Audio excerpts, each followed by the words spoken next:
Hello everyone, here we are at the rectory and there's a wee bit of a disagreement this morning. I wanted to talk about faith, but Rusty wants to talk about football. I think we know who's going to win.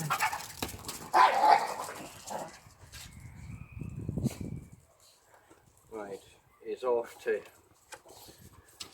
church.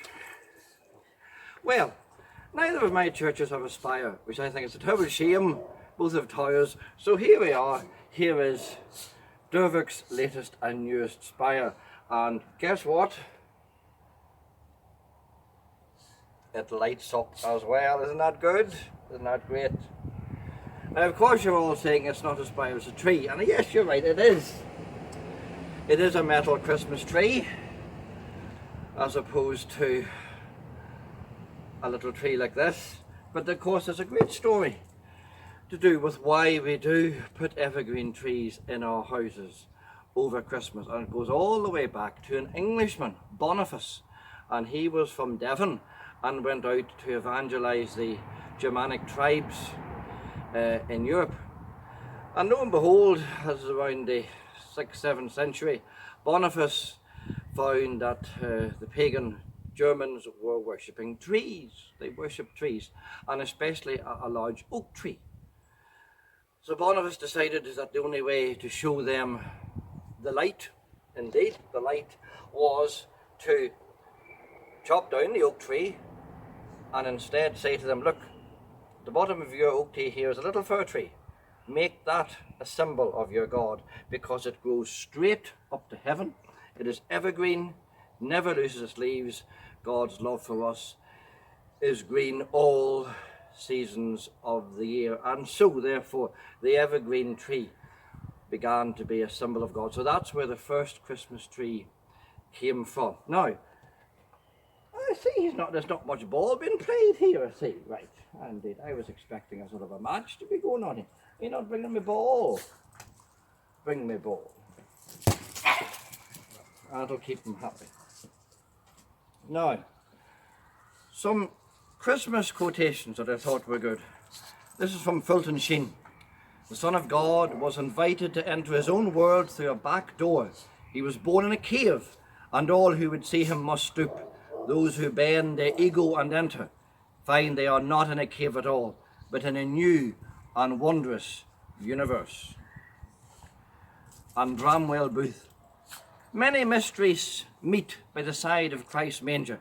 Some of them remain mysteries, so far as human understanding can grapple with things, till God himself reveals them to our stronger vision in the world to come.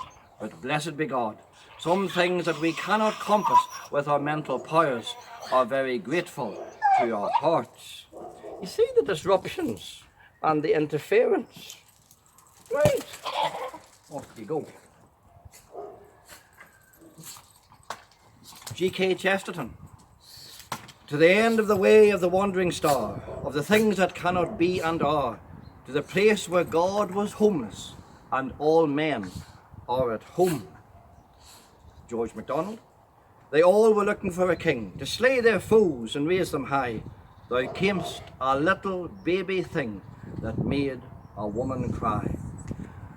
And lastly, Evelyn Underhill.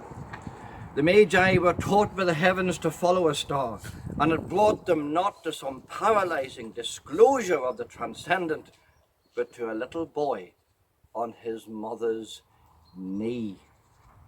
Indeed, that is why God came at Christmas, so that he could be touched. All I have to do is to touch these lights, and they come on.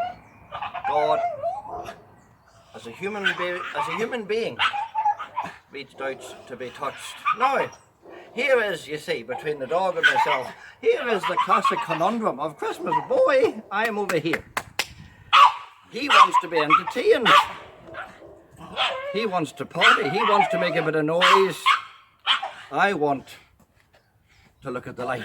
I want to think of things heavenly, and he only wants to think of things earthly, and so maybe it has always been. Anyway, no matter how we celebrate Christmas, if indeed with all the restrictions this year, whether we can indeed celebrate Christmas, I hope that something of the joy of God coming into the world that we can touch, that is a light that we can see, and a light, and all we need to do is take hold of that light, place our hand in his, and follow where he leads us, will be with us this Christmas. So I bring you a prayer of blessing for the Christmas trees you all have in your own homes. Lord, may you bless our Christmas tree as we rejoice in your coming this season. May it be a sign of your watching over our family and over our family tree and over the past generations, over all those who have gone before us in the family, through whom we have been given life. May we all be blessed, past, future, and present generations. And Lord, may this tree help us to remember you are the life, we are the branches.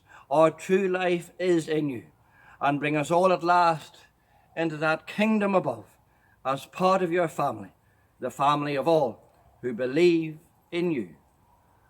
Amen.